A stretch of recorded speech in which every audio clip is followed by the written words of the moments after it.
Hi, I'm Janelle, and today I'm going to be showing you a couple of different ways in which you can apply your blush.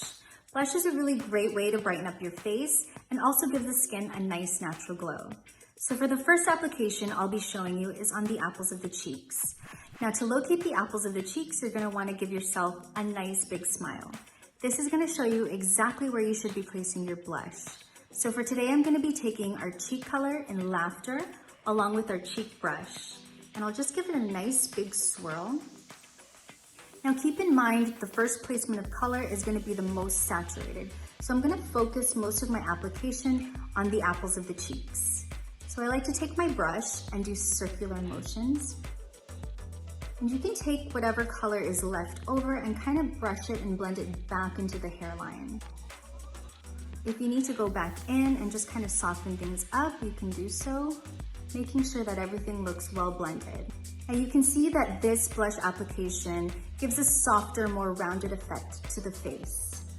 Now on the other side, I'm gonna show you a more sculpted and more defined look of blush application. This is gonna focus mainly on the tops of the cheekbones. And you can find this by just running your fingers along the top of the bone.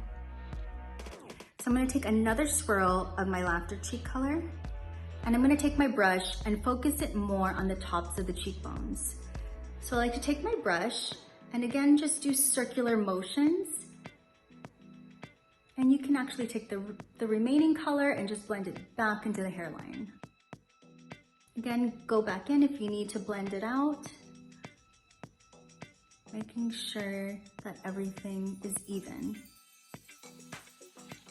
Now you can see that this is a more sculpted and more lifted look to the face. And on this side, you have a more rounded and more soft effect. So this is my tips and tricks for blush application. If you'd like to learn more about these techniques, you can actually visit us at chantecaille.com or on our YouTube channel. Thanks for watching.